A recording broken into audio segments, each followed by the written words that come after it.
사도신경으로 신앙 고백 드립니다.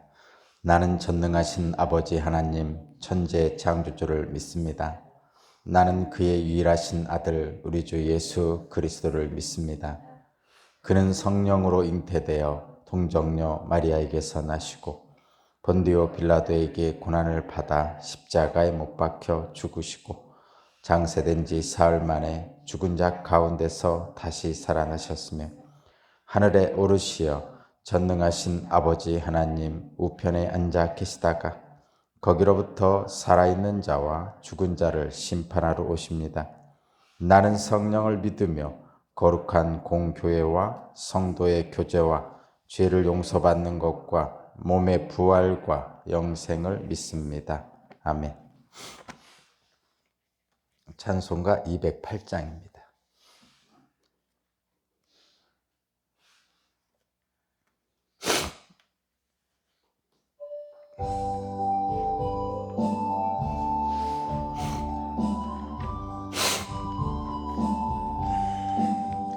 내 주의 나라와 주 계신 성전과 피 흘려 사신 교회를 늘 사랑합니다.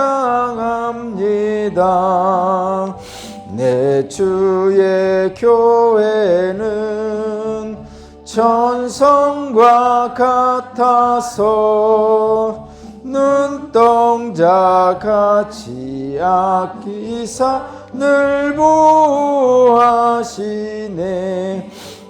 이 교회 위하여 눈물과 기도로 내 생명 다하기까지 늘 봉사합니다. 성도의 교제와 교회의 위로와 구주와 맺은 언약을 늘 기뻐합니다. 하늘의 영광과 베푸신 은혜가 진리와 영원히 시온이 넘치네. 아멘.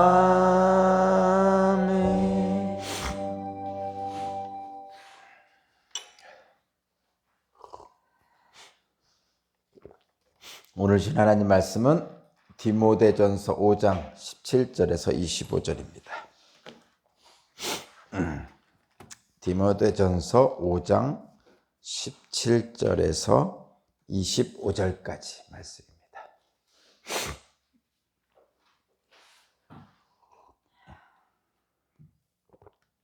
디모데전서 5장 17절에서 25절까지 말씀을 제가 봉독하겠습니다.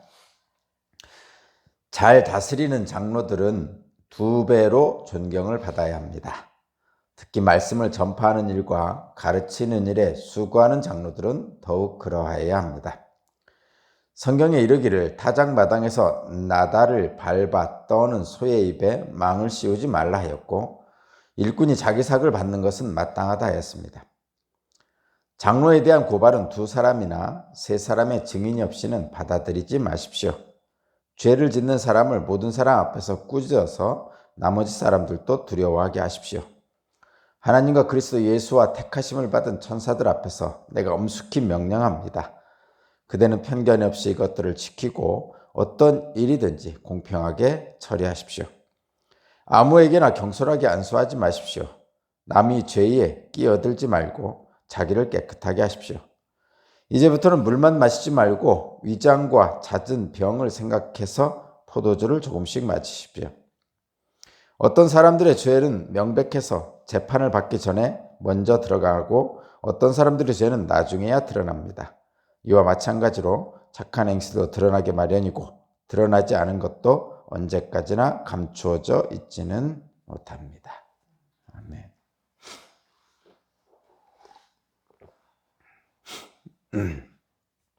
네, 오늘 말씀의 제목은 성도를 대하는 올바른 태도, 성도를 대하는 태도입니다. 지금 바울이 영적인 아들인 디모데를 에베소 교회에 보내서 에베소 교회를 섬기도록 보냈습니다. 그리고 이 디모데는 좀 젊은이였어요. 젊은이였기 때문에 아마 30대였던 것 같아요. 젊은이였기 때문에 목회에 대한 경험이 좀 부족해서 바울 사도가 디모데에게 성도를 대할 때는 이렇게 하라, 목회를 할 때는 이렇게 하라고 목회 지침을 보내준 것이 바로 디모데 전서입니다. 디모데는 이 말씀을, 바울 사도의 이 지침을 잘 받아서 아마 잘했던 것 같습니다. 그 지침 중에 이제 성도를 대하는 태도에 대해서 이제 오늘은 보겠습니다. 뭐 되게 많아요. 근데 그냥 잘 읽어오면 여러분이 뭐 이해 못할 건 없습니다. 우리의 현실이죠. 우리 교회에 있는 현실이기도 합니다. 먼저 17절, 18절, 19절, 20절 이렇게 17절부터 20절까지는 장로에 대한 건데, 여기서 장로는 이제 교회 지도자를 얘기하는 거죠. 교회 지도자입니다. 교회에서 이제 지도자라고 그러면 보통 목사님, 장로님, 그 다음에 기획위원회 의원들, 뭐 속장님, 뭐 남성교, 여성교 회장님, 뭐 이런 분들이겠죠. 대체적으로 요즘으로 얘기하면 그렇다는 얘기예요. 그래서 여기서 장로라고 얘기할 때는 우리가 일반적으로 오늘날 얘기하는 그냥 장로님 할 때 그 장로님만을 얘기하는 게 아니고, 그 당시에는 교회 지도자입니다. 그래서 디모데도 장로죠. 목사의 역할을 하지만 그냥 장로라고 부릅니다. 성경에서는. 그런 것처럼 이렇게 장로라고 할 때는 교회 지도자를 얘기하는 거다. 여러분들이 그렇게 하시면 되겠습니다. 그러면 다시 한번 얘기하면 오늘날로 보면 목사님, 장로님, 뭐 여성교 회장님, 남성교 회장님, 속장님, 뭐 기획위원회 의원들, 뭐 부장님, 뭐 이런 분들을 얘기하는 거죠. 그렇게 생각하면 됩니다. 자, 거기 17절 먼저 보면, 잘 다스리는 장로들은, 교회 지도자는 2배로 존경을 받아야 합니다. 2배로 존경을, 참 표현이 2배로 존경을 받아야 합니다. 이렇게 쑥스럽구만요. 그죠? 2배로 존경을 받아야 합니다. 특히 말씀을 전하는 일과 가르치는 일에 수고하는 장로들은 더욱 그러합니다. 이 표현을 쓴 이유는 이것입니다. 그 교회 지도자는 다 마찬가지예요. 어떤 일을 직분을 맡아서 하든지 다 마찬가지입니다. 근데 이제 특히 말씀을 가르치는 일을, 전하는 일을 하는 사람들은 더욱 존경을 받아야 된다, 이렇게 표현하고 있잖아요. 이유는 그거예요. 여기서 그들이 더 훌륭하다 뭐 이런 뜻은 아니고, 말씀을 가르치는 일과 전하는 일은 그걸 듣는 사람들이 있잖아요. 그죠? 듣는 사람들이 있단 말이에요. 근데 듣는 사람들이 있기 때문에 두 가지죠. 말씀을 가르치고 전하는 사람의 영향력 있잖아요. 이 사람들이 따를 거 아니에요. 말씀을 가르침을 받는 사람들이. 그죠? 그래서 선생님들은, 학교 선생님들 맞죠? 학교 선생님들은 학생들이 있잖아요. 그래서 학교 선생님들은 학생들에게 영향력이 있단 말이에요. 그러니까 잘해야죠. 특별히 더 잘해야 돼요. 그러니까 이 사람들에게 영향을 끼치기 때문에 이 사람들은 잘해야 됩니다. 그래서 특히 자기 자신을 잘 점검하고 가르침을 받는 사람들이 자기 말을, 자기가 가르치는 것을 듣고 따를 수 있도록 더 신중해야 된다. 그런 면에서 첫 번째. 두 번째는 가르침을 받는 사람들이, 학생들이 선생님을 존경하지 않으면 이 선생님이 가르치는 것을 안 따라요. 여러분 혹시 그런 학교 다닐 때 기억 없어요? 저는 그런 경우를 많이 봤는데 저도 마찬가지고 제가 존경하는 선생님 수업은요 정말 열심히 듣고요 시험 성적도 잘 나와요. 여러분도 그러지 않으셨어요? 내가 좋아하는 선생님, 저분은 훌륭해 뭐 이렇게 생각하는 선생님의 수업은 정말 열심히 듣고요 성적도 잘 나와요. 그래서 말씀을 가르친다든가 전하는 사람들은 저 학생들이 존경을 해야 돼요. 근데 문제는 뭐냐면 이 둘 간은 가르치는 사람과 가르침을 받는 사람의 관계가 그러해야 돼요. 존경하고 이 사람은 정말 열심히 성실하게 가르쳐야 되고. 근데 사람들 관계라는 게 그렇게 쉽게 되지 않잖아요. 그죠? 음. 교회에서는 어떻게 하죠? 잘 생각해 보면 보세요. 속장님하고 속회원 생각해 봐요. 그럼 친구잖아요. 평상시 친구. 또는 나보다 나이 많을 수도 있고 어릴 수도 있고. 저분이 동네에서는 더 어른일 수도 있고 나는 그 밑일 수도 있고 그렇죠. 교회는 그렇잖아요. 교회는 그렇습니다. 사회적 지위로 보면 뭐 두 사람은 군수일 수 있고 나는 그냥 교회 권사일 수도 있고 속장님이 권사 근데 성도 그 속회원이 군수일 수도 있잖아요. 국회의원일 수도 있고 그렇단 말이죠. 그렇죠? 그래서 현실적으로 세상적인 관계에서 보면 그게 생각보다 쉽지 않죠. 국회의원 군수들이 농사짓는 속장님을 존경하기가 쉽지 않잖아요. 감정적으로. 근데 교회는 그걸 한다는 말이죠. 교회는 그걸 한다는 거죠.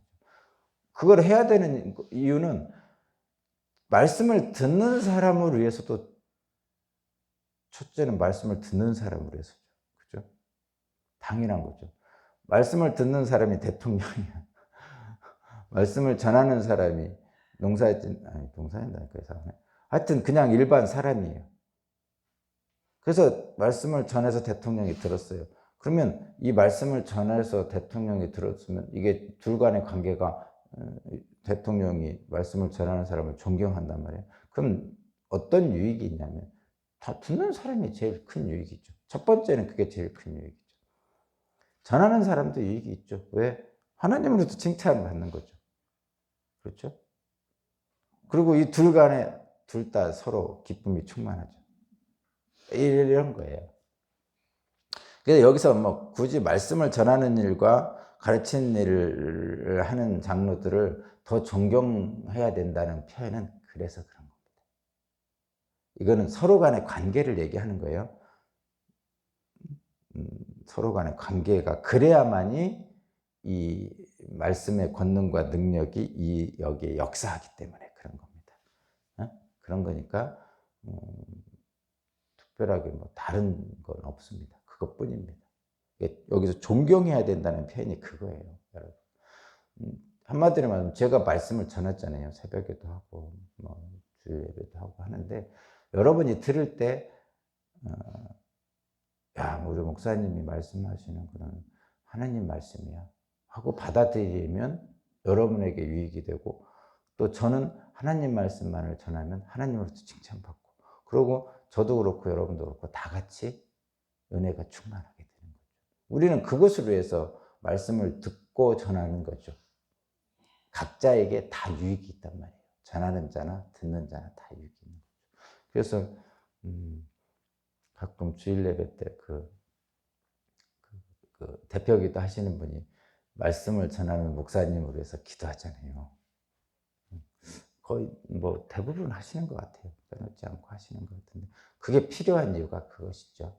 근데 이제 두 가지를 얘기하죠. 보통 대표기도 하시는 말씀을 전하시는 목사님께 성령이 충만해서 하나님의 말씀만을 전할 수 있도록 뭐 성령의 능력을 7배나 더하시고 뭐 이런 표현들이 주로 그런 것이고 또 듣는 성도들에게는 말씀을 잘 받아서 하나님 주시는 은혜를 충만하게 되게 하십시오. 이렇게 전하는 자, 받는 자에게 이렇게 위해서 대표기도 하는 경우 많잖아요. 그것이 바로 그런 것입니다. 그래서 말씀을 전하는 사람하고 친해야 되죠. 그죠? 속회원들은 속장님하고 친해야지. 속장님이 속회 설교를 하니까. 그런 것입니다. 그래서 그런 이유예요. 그러면 말씀을 안 전하는 사람들은 존경하지 말아야 됩니까? 그건 아니죠. 그건 다른 거죠. 그죠? 잘 받으시고 바랍니다. 그 다음에, 그러니까 잘 다스리는 장로들은 특별히 존경을 더 받아야 된다. 뭐 이렇게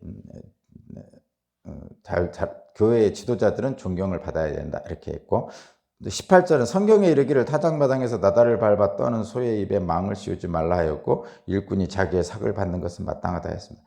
이것은 이제 교회 사역을 한 전담 사역을 하는 분들에게 이제 생활비를 주라는 얘기예요. 말하자면 거기 타작마당에서 나달을 밟아 떠는 소의 입에 망을 씌우지 말라. 이것은 이제 여러분 그 소가 타작을 하잖아요. 이렇게 삥 돌아가면서 타작을 하잖아요. 옛날에는 해도 요즘은 이런 일 안 하죠. 옛날 얘기니까 이런 표현을 써요. 그러니까 소가 일을 하잖아요. 그러면 타작을 하는 마당에서 소위 말해서 그 타작하는 그 눈앞에 보이는 게 뭐예요? 먹을 거잖아요. 소한테는. 그죠? 타작하면 이렇게 삥삥 돌면 먹을 거란 말이에요. 그러니까 가다가 씹죠. 이렇게 한 움큼 먹고 이렇게 되새김질하고. 제가 옛날에 봤을 때는 논가고 밭갈 때 물론 먹을 게 별로 없었죠. 근데 꼭 그 되새김질 하면서 일을 했어요. 제가 보는 소는 그랬어요. 여러분 제 기억에는 늘 이 소가 멍에를 메고 이렇게 밭을 갈던가 이렇게 갈 때 보면 꼭 뭔가를 이렇게 입에다 물고 이렇게 되새김질하고 갔어요. 근데 그 주인이 저는 그런 걸 봤는데 여러분 어떠죠? 밭이나 이런 거 갈 때 옆에 있는 풀을 잠시 뜯게 하고 그러고 밭을 갈더라고요. 갖다 풀을 뜯어다가 이렇게 주고 그러면 입에다 물고 소들은 되새김질 하면서 계속 일하면서 되새김질 한단 말이에요. 그러니까 일을 시킬 때 먹을 걸 주는 거죠. 당연하죠. 뭐 여물을 써서 준다든가 뭐 이렇게 하죠. 근데 요거는 그 타작마당에서 타작을 하는 중에 눈앞에 보이는 게 다 먹을 거란 말이에요. 타작을 시키면서 보통 인간의 욕심에 망을 씌운단 말이에요. 먹지 못하도록. 뭐 귀한 거일수록 더 그러겠죠. 망을 씌우고 일만 시킨단 말이죠. 그 얘기예요. 이게 나달을 밟아 떠는 소, 이게 타작을 시키면서 입에다는 망을 씌우고 일만 시키는 거예요. 먹을 건 눈앞에 잔뜩 있는데.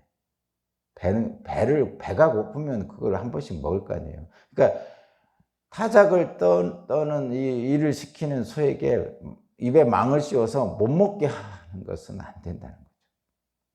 일을 시킬 때는 일꾼에게는 삭을 주라는 얘기입니다. 이게 왜 그렇죠? 왜 그러냐면 일을 시키면서 삭을 안 주잖아요. 그러면 어떻게 쓰든지 빼갑니다. 어떻게 쓰든지 빼가요. 재밌는 얘기, 이건 현실이잖아요. 현실적인 얘기입니다. 이거 그분들을 비난하려는 한 게 아니고 현실적인 구조적인 문제가 있어요. 어떤 그 여행사를 통해서 단체 여행을 가잖아요. 되게 싸요. 단체 여행이 엄청 쌉니다. 개인적으로 갔다 오는 것보다 더 싸요, 가보면. 근데 뭐 국내를 가도 그렇고 외국을 가도 그렇고 단체 여행을 가잖아요. 그러면 꼭 들리는 데가 있죠. 물건 파는데. 또는 어디 뭐 이런데. 나중에 얘기 들어오면 거기 물건 판 것의 몇 %를 그 안내하는 관광 안내원한테 준대요. 근데 나중에 또 들어오면 그 관광 안내원은 여행사하고 계약하기를 수수료를 안 받는데요. 여행사로부터. 그냥 물건 파는 데 가서 물건을 사는 사람의 뭐 이익의 몇 프로를 받는 거. 그게 이제 그 관광 도우미 그 수입이래요. 자, 그래서 여러분 계속 생각하지만 구조적으로 그렇게 돼 있대요. 그래서 여행사들 그렇게 돼 있다는데 다시 한번 말씀드립니다. 일꾼에게는 삭을 줘야 돼요. 일꾼에게 삭을 안 주면요, 어떻게든지 일꾼은 자기 삭을 챙겨갑니다. 자기 삭을 챙겨가려고 애를 쓰는 거예요. 이게 정당한 보상을 줘야 됩니다. 사람에게는. 일을 시켰으면 그에 대한 정당한 보상을 줘야 됩니다. 그렇지 않으면 어떻게 해서든지 뒤로 어떻게 해서 자기 삭을 찾아간다니까요. 자기 몫을. 그게 부정, 부패, 비리잖아요. 그 얘기를 하는 겁니다. 이게 타작마당에서 나달떠는 소의 입에 망을 씌우지 말라는 것은 이게 적당하게 먹이면서 일을 시키라는 얘기죠. 일꾼은 자기 삭을 받는 것이 마땅하다, 이 얘기도 마찬가지입니다. 일을 시킬 때는 마땅하게 그래요. 근데 이렇게 시키는 이유는 거듭 얘기하지만 일을 시킬 때는 먹이고 시켜야 되죠. 우리 나라 그러잖아요. 야, 이거 시키려면 잘 먹여야 돼. 그러면서 잘 먹이는 게 우리나라의 전통적인 습성이었어요. 전통이었어요. 좋은 전통이죠. 당연히 그래야 되고, 두 번째는 정당한 보상을 안 주면요, 유혹에 빠집니다. 유혹에 빠져요. 그래가지고 뇌물 같은 데 손을 댄단 말이죠. 교회 얘기를 안 하려고 그랬는데, 어쨌든 그 옛날에 엘리 제사장의 두 아들이 있었잖아요. 엘리 제사장의 두 아들, 홉스와 비느하스. 왜 그 사람 이름은 잘 기억나는지 몰라. 엘리 제사장의 두 아들이 아주 음란도 했지만, 또 하나는 뭐냐면 계속 그 성전에 지내면서 뭐를 했냐면 제사를 지낸단 말이에요. 옛날엔 제사 지내면 그 동물의 제사니까 잡아가지고 뭐 각을 두고 뭐 이렇게 해가지고 나중에 뭐 그 고기들은 막 삶고 뭐 이렇게 해서 뭐 제물로 드리고, 또 한편으로는 삶는 것을 제사장들이 나눠 먹고, 또 그 옆에서 일하는 사람들 드리고, 또 가난한 사람들 주고, 이렇게 했단 말이죠. 그러니까 그 제물이에요. 제물을 삶을 때 먼저 가서 꺼내 갔다고 그래서 그렇게 돼 있잖아요. 먼저 가서. 그러니까 엘리 제사장의 두 아들은 먼저 가서 재물 그 다른 사람들과 이렇게 나누기 전에 자기들이 먼저 꺼내 갔단 말이죠. 말하면 이런 거. 그러니까 이 재물의 유혹에 넘어간단 말이죠. 물론 그놈들은, 제가 그놈들이라고 표현하는데, 엘리 제사장의 두 아들은 이미 풍족했음에도 불구하고 그렇게 했을 것 같아요. 이건 악한 거죠. 그래서 하나님이 완전히 징계를 했단 말이죠.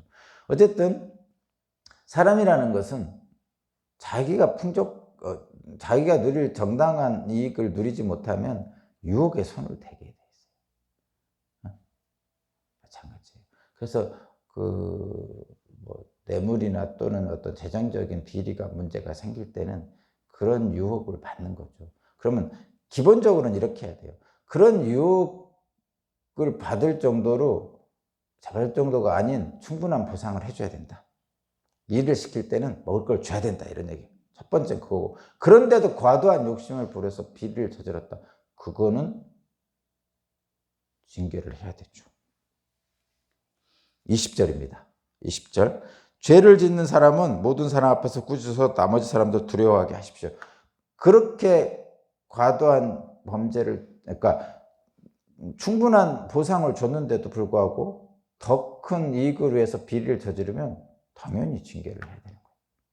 그런데 충분한 보상도 주지 않고 망을 씌워서, 소에게 망을 씌워서 일을 시키는 건 그렇게는 하지 말라는 거죠. 이거 분명히 기억해야 돼요. 응? 똑같은 죄입니다. 다시 한번 얘기해요. 뭐하고 뭐가 똑같은 죄냐면, 홉스와 비느하스가 지나친 유혹에 휩쓸려서 비리를 저지른 거나, 소에게 망을 씌우고 일을 시키는 것은 같은 죄예요. 같은 죄입니다, 여러분. 홉스와 비느하스가 갈고리로 고기를 먼저 빼가는 그 나쁜 짓은 나쁜 짓이라고 생각하는데, 소에게 망을 씌우고 일 시키는 것은 나쁜 짓이라고 잘 생각을 못하는 분들이 많아요. 근데 그 둘 다 똑같은 나쁜 죄입니다. 성경에 있잖아요. 그렇게 하지 말라고 한 거잖아요, 이거 지금. 그죠? 정당한 보상을 안 주면 이 죄를 짓는 거예요, 지금. 분명히 성경에서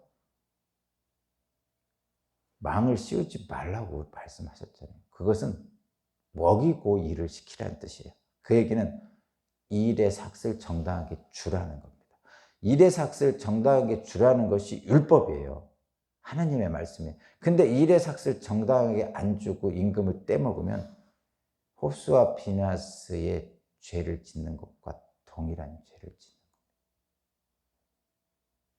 절대 그런 일이 없었으면 좋겠습니다. 저도 그렇고. 어쨌든 교회 지도자들에게는, 특히 뭐 전임 사역하는 지도자들에게는 충분한 보상을 줘서 다른 유혹에 빠지지 않도록 해야 됩니다. 그런데 어느 정도 충분한 보상을 줬는데도 또 재물에 손을 댄다, 호수아 비나스에, 그러면 치리하라는 거죠. 그 20절 죄를 짓는 사람들은 치리하라는 겁니다. 자, 이게 있고, 그 다음에 장로님은, 그러니까 교회 지도자는 존경도 받지만 한편으로는 비방도 많이 받습니다. 여러분 그런 거 느끼시죠? 우리 속장님들이나 뭐 여성교회장님, 남성교회장님 보면 사람들이 뭐 뭔가 교회 지도자에 대해서 존경도 합니다. 목사님, 장로님, 뭐 속장님, 남성교회, 여성교회 회장님은 존경도 받죠. 당연히. 우리 회장님 이렇게 하잖아요. 그런데 한편으로는 뒤에서 꿍시렁거리는 사람 있습니다. 있어요. 그래서 교회 지도자는 존경도 받지만 비방도 받습니다. 그래서 지도자는 존경받는 것만 바라고 비방받는 것을 두려워하면 안 돼요. 두 가지를 동시에 받습니다. 수긍거린단 말이에요. 그러니까 지도자는 늘 항상 이 두 가지를 생각해야 돼요. 두 가지를. 첫 번째는 존경받는다. 우쭐하지 말자. 두 번째는 비방받는다. 여기에 일희일비하지 말자. 이런 거죠. 그래서 여기 19절에 보면 장로에 대한 고발은, 교회 지도자에 대한 고발은 두 사람이나 세 사람의 증인 없이는 받아들이지 마십시오. 이렇겠습니다. 분명한 증거가 없으면 함부로 징계하지 말라는 얘기입니다. 이 얘기는. 그죠? 두세 사람의 증인이 있지 않으면 받아들이지 말라는 거죠. 장로에 대한 고발은, 교회 지도자에 대한 고발은. 왜냐하면 이런 건 일상적으로 비방이 있기 때문에 그런 거예요. 그러니까 이런 경우 그냥 비방이 있다고 해서 뭐 싹 갈아치우고 이렇게 하지 말라는 거죠. 응? 근데 물론 잘해야 되죠. 근데 잘못하는 사람은 어떡하라고요? 그 밑에 20절. 죄 짓는 사람, 모든 사람 앞에서 꾸지르라. 이건 당연한 얘기죠. 무슨 얘기인지 알겠죠? 그 다음에 교회 공동체를 위해서 수고하는 사람들에 대해서 디모데 너는 힘이 되어주라, 이런 얘기입니다. 지금. 그렇죠? 지금 17절에서 20절까지는 교회 지도자들에게 힘이 되어줘야 된다. 힘을 주라, 이런 얘기입니다. 결국은. 잘 먹을 수 있도록 망씌우지 말고 삭을 잘 주고 일도 시켜주고 격려도 해주고, 그러나 그리고 또 하나 주변에서 수군거리면서 비방하는 사람들의 비방으로부터 지켜줘야 된다, 이런 얘기입니다. 그 다음에 그렇게 함으로써 어떻게 하라는 거냐. 21절입니다. 21절. 하나님과 그리스도 예수와 택하심을 받은 천사들 앞에서 내가 엄숙히 명령합니다. 그대는 편견 없이 이것들을 지키고 어떤 일이든지 공평하게 하십시오. 그러니까 교회 일을 할 때 편견 없이 공평하게 해야 된다는 거죠. 뭐 이거는 뭐 여러분 당연한 얘기죠. 그 다음에가 이런 거예요. 성도들을 대할 때 22절. 아무에게나 경솔하게 안수하지 마십시오. 남의 죄에 끼어들지 말고 자기를 깨끗하게 지키십시오. 이게 아무에게나 경솔하게 안수하지 말라는 얘기는 조심하라, 이런 얘기입니다. 그러니까 경솔하게 안수하지 말라는 얘기는 조신하게 행동하라, 신중하게 행동하라, 이런 뜻입니다. 안수해달라면 안수해줘야죠. 그런 안수들을 얘기하는 건데, 이거는 막 대표적인 게 안수라는 얘기를 하는 것이죠. 교회 지도자들에게 뭐 안수뿐이겠어요? 칭찬, 섬기는 일들, 이런 것들 다양하게 있죠. 근데 남발하지 말라는 거죠. 지나치게 하지 말라는 거예요. 늘 말씀드리지만 지나침도 모자름처럼 잘못된 거예요. 과잉하지 말라는 거죠. 오버하지 말라는 거예요. 그냥 그 상황과 조건에 적당하게 하는 게 좋은 거죠. 과하게 하면 모자란 것보다 더 안 좋습니다. 그러니까 너무 오버하지 말고 내가 할 수 있는 일을 내가 할 수 있는 일을 가장 적당한 수준에서 하는 게 좋습니다. 지나친 경우를 지나치게, 근데 여러분들이 오해하지 않도록 하세요. 지나치게 호의를 베푸는 사람은 다른 뜻이 있어요. 대부분 그렇죠, 세상 사람들이. 그렇죠? 사기꾼이 지나치게 호의를 베풀죠. 어린이 유괴범이 지나치게 호의를 베풀죠, 어린이한테. 이렇게 얘기하면 또 이제 그냥 하나님의 뜻에 따라 열심히 섬기는 사람들을 오해할까 봐 제가 지금 오해하지 말라고 하면서 한 거예요. 열심히 하나님 뜻에 따라 섬기는, 그러니까 조건 없이 섬기는 것이 원래 하나님 뜻이에요. 조건 없이 섬기는 것이 하나님 뜻이에요. 왜 그렇죠? 우리 주님이 그렇게 하셨잖아요. 하나님의 사랑은 조건 없는 사랑이에요.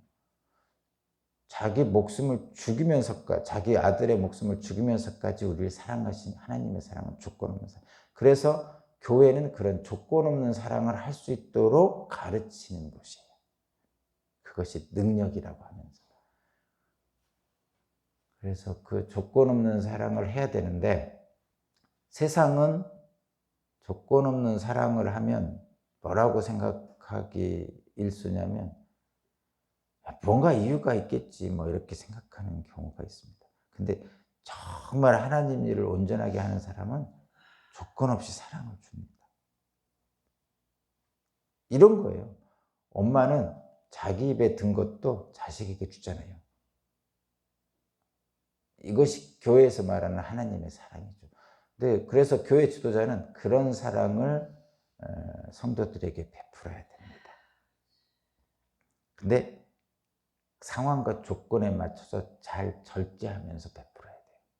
왜? 아까도 얘기했잖아요. 지나친 것은 모자란만 못합니다. 모자란만 못합니다. 그 얘기입니다. 22절은 그런 얘기란 뜻입니다. 그렇죠?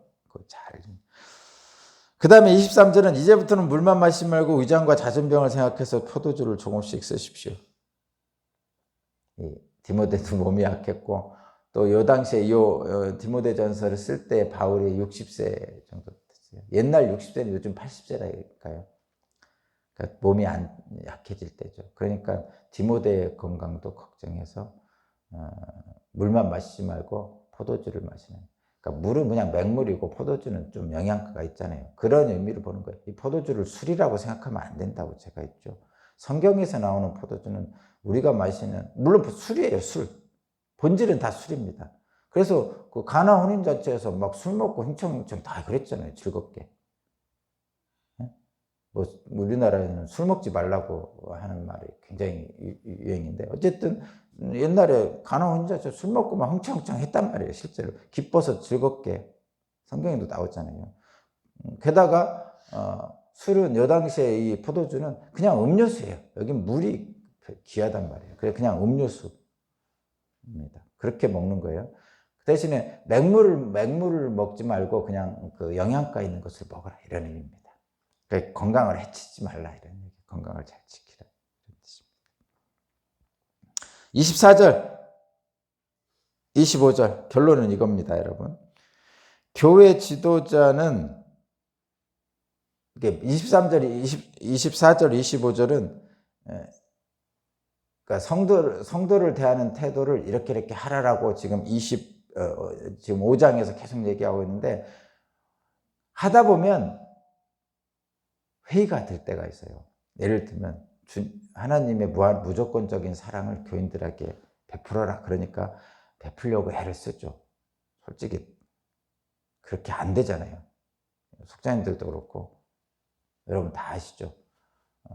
하나님은 무조건적인 사랑을 베풀라 이렇게 했는데 솔직히 그렇게 다 안 됩니다. 안 돼요. 그건 내 한계도 있고 뭐 주어진 한계도 있고 하나님처럼 그 사람의 관계를 모든 걸 다 알 수 있는 경우도 아니고 이런 어떤 제약들이 여러 가지가 있기 때문에 그렇습니다. 다 안 되는데 그러면 한편으로는 하나님 말씀대로 다 무조건 섬기라 하나님 말씀대로 다 못한 것에 대한 하나님에 대한 죄스러움이 있고 한편으로는 그 받는 분들이 또 뭐 존경도 하지만 비방의 말도 나올 때 막 자괴감도 들고 뭐 이런 거 한단 말이에요. 여러분 뭐 여성계장님, 남성계장님, 속장님들 다 이런 거 어느 정도 경험해 보잖아요. 그럴 때 아주 가슴 아프고 속상하죠. 하나님께 죄송하기도 하고 하기 싫을 때도 있고 막 이런 게 있단 말이죠. 그럴 때 주시는 하나님 말씀, 지금 디모데에게 바울이 마지막 그 성도를 대할 때 그런 일이 있는데, 그런 일이 있는데 그래도 열심히 해라는 의미로 지금 24, 25절을 준 거예요. 읽어볼게요. 24, 25절. 어떤 사람들의 죄는 명백해서 재판을 받기 전에 먼저 드러나고 어떤 사람들의 죄는 나중에 드러납니다. 이와 마찬가지로 착한 행실도 드러나기 마련이고 드러나지 않은 것도 언제까지나 감춰져 있지 못합니다. 이 얘기는 뭐냐면 일을 하는데 여러분이 하나님을 섬기듯이 사람을 섬기는 것, 하나님 사랑하고 이웃 사랑하는 것을 열심히 하면 어떤 때는 비방도 나오고 어떤 때는 존경도 나오는데 여러분이 하는 행실에 대해서 하나님의 칭찬이 있을 거라는 거죠. 언젠가는 드러난다는 거예요. 드러난다는 거예요. 자, 다시 한번 교회 지도자가 해야 될 여러 가지 일들이 있는데 어떤 때는 존경도 받지만 어떤 때는 비방도 받습니다. 그러나 우리의 마음이 하나님 마음과 다 있다면 우리의 착한 행실이 하나님에게 전달됐을 것이고 사람들에게도 언젠가는 드러나게 되어 있습니다. 어떤 작은 일들로 일희일비하지 말고 견고한 믿음으로 담대하게 나아가는 저 여러분들이 되기를 바랍니다. 기도드립니다. 하나님 감사합니다. 말씀대로 행할 수 있도록 이끌어 주신 하나님 감사합니다. 특별히 교회 공동체 동역자들, 사역자들을 함께 귀하게 일을 할 수 있도록 축복하시고 이 땅에서 다 하지 못한 일들 하늘에서 축복하셔서 하나님의 능력으로 붙잡아 주옵소서. 특별히 교회를 위해서 애쓰는 주님의 귀한 자녀들, 그 가정과 자녀들의 앞길을 주님께서 책임져 주시기를 원합니다. 모든 걸 주님께 맡기오며 예수 그리스도 이름으로 기도합니다.